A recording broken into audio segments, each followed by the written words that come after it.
Global news के बाद हम बात करेंगे इंडियन स्पेसिफिक न्यूज की। क्या इंडिया में भी कुछ न्यूज चल रही है, तो उसकी मेरे पास 5 न्यूज हैं आपके लिए, जो पिछले एक हफ्ते में न्यूज के बारे में बात करते हैं। अगर हमने ग्लोबल न्यूज के बारे में बात करी है तो इंडिया के पीछे रह जाए। इंडियन सप्लाई चेन में बहुत कुछ हो रहा है। पहली सप्लाई चेन की जो न्यूज आ रही है वो है वॉलमार्ट को लेकर। वॉलमार्ट इंडिया में जो भी इलेक्ट्रॉनिक आइटम्स हैं उनकी जो सप्लाई है, वो जो डिपेंडेंसी है, बाकी कंट्रीज पे नाम नहीं ले रहा हूं मैं, आप समझ रहे हो, उन कंट्रीज पे जो डिपेंडेंसी है उसको खत्म करने के लिए इंडिया के लोकल प्रोडक्ट इलेक्ट्रॉनिक मैन्युफैक्चरर्स के साथ में बहुत बड़े लेवल पे कोऑर्डिनेट कर रहा है, बात कर रहा है। इसमें इंडियन गवर्नमेंट भी इन्वॉल्व है, जिससे कि वॉलमार्ट की जो भी सप्लाई है इंडिया में वो इंडियन मैन्युफैक्चरर्स के द्वारा ही पूरी की जा सके। ये बहुत बड़ा इंपैक्ट लाने वाली है दोस्तों। इससे सबसे पहली बात तो इंडियन मार्केट में बाहरी कंट्रीज की जो प्रोडक्ट्स की मोनोपोली है वो खत्म होगी, और इंडिया का जो स्किल्ड लेबर है स्पेशली इलेक्ट्रॉनिक सेगमेंट में वो बढ़ेगा, और ओवरऑल जो सप्लाई चेन है इलेक्ट्रॉनिक डिवाइस को लेकर के वो बहुत ज्यादा हेल्पफुल रहेगा, क्योंकि मैन्युफैक्चरिंग जो है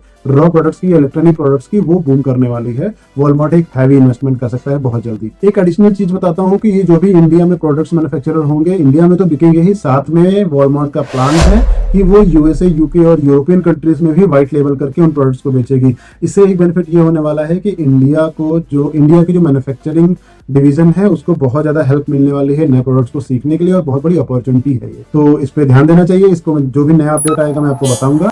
सेकंड न्यूज की तरफ बढ़ते हैं, वो है टीवीएस की तरफ से। टीवीएस भी इस समय बहुत बड़े लेवल पे एक्सपैंड कर रहा है विदेशों में। जी हाँ, आपने सही सुना, टीवीएस ग्लोबल कंपनी हो चुकी है और अफ्रीकन कंट्रीज में इसकी बहुत बड़ी मार्केट है। रिसेंटली उन्होंने केनिया में एक लॉजिस्टिक कंपनी है उसको टेक ओवर किया है, उसमें कंट्रोलिंग स्टेक्स ले लिए हैं, जिससे कि ओवरऑल अफ्रीका में जो इनकी सप्लाई चेन है उसमें बहुत बड़ा इंपैक्ट आने वाला है। और आने वाले टाइम पे आप देखोगे TVS would be the leading seller in African countries. ये बहुत बड़ी न्यूज होने वाली है। थर्ड न्यूज आ रही है ब्लॉकचेन की तरफ से। जी हाँ, मैंने बताया था आपको सप्लाई चेन में अभी के टाइम पे एआई बहुत बड़े लेवल पर रिवॉल्यूशंस कर रहा है, but blockchain will be the next gen revolution. तो महिंद्रा ने यहाँ पे एक स्टेप आगे लिया है और उसने सिंगापुर बेस्ड एक कंपनी के साथ टाई अप किया है to build a new supply chain platform based on the blockchain. और ये जो blockchain based supply chain platform होगा, ये महिंद्रा पहले अपने कस्टमर्स को, खुद के कस्टमर्स को इंट्रोड्यूस करेगा, जिससे महिंद्रा के कस्टमर्स को ओवरऑल महिंद्रा के इकोसिस्टम में जो प्रोडक्ट्स की सप्लाई होती है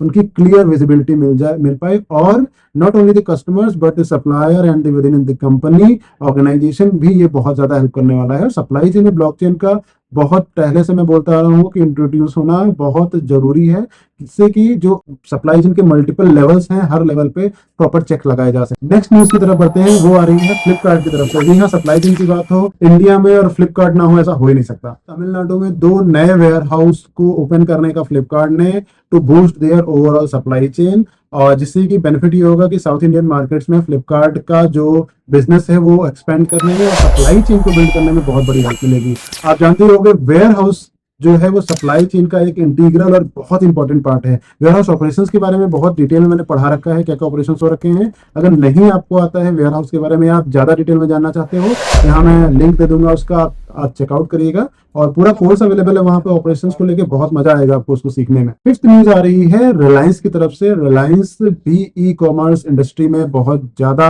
अब मैं कहूंगा, आतुर है जंप इन करने के लिए। उससे पहले वो अपनी बैकअप पूरा रेडी कर रहा है, जैसे कि जियो के लिए उन्होंने 2011-12 से काम 2016 में लॉन्च किया, राइट। तो उसी तरीके से कुछ आप समझो कि ये बहुत बड़ा इंपैक्ट लाने वाला है, लेकिन वो पूरा बैकअप रेडी कर रहा है। अभी का न्यूज ये है कि रिलायंस ने टाई अप किया है गूगल के साथ में, और गूगल के साथ टाई अप करके वो बिल्ड कर रहे हैं अपना खुद का एक सप्लाई चेन प्लेटफॉर्म, जो कि कंप्लीटली बेस्ड होगा क्लाउड प्लेटफॉर्म पे। और बहुत बड़ी बात इसमें यह है कि इसमें बहुत मेजर चंक होगा एआई और डेटा मॉडलिंग को लेकर के, मशीन लर्निंग को लेकर के, यानी कि रिलायंस समझ चुका है एआई का इंपॉर्टेंस, और एक स्टेप आगे रहने के लिए आज जो प्रोडक्ट बिल्ड कर रहा है वो फ्यूचरिस्टिक टेक्नोलॉजीज पे बिल्ड कर रहा है, ताकि सस्टेन किया जा सके लॉन्ग टर्म में। ये कुछ न्यूज अपडेट्स थे ग्लोबल और इंडियन सप्लाई चेन सेगमेंट में जो भी चल रहे हैं पिछले कुछ दिनों से। आपके कोई सजेशंस हैं इस न्यूज सीरीज में कुछ ऐड करना है तो जरूर बताइएगा, बहुत ज्यादा हेल्प मिलेगी। सब्सक्राइब जरूर करिएगा एंड शेयर करिएगा उनके साथ जो सप्लाई चेन में थोड़ा भी इंटरेस्ट रखते हैं। Till then have a great day, मिलते हैं नेक्स्ट वीडियो में,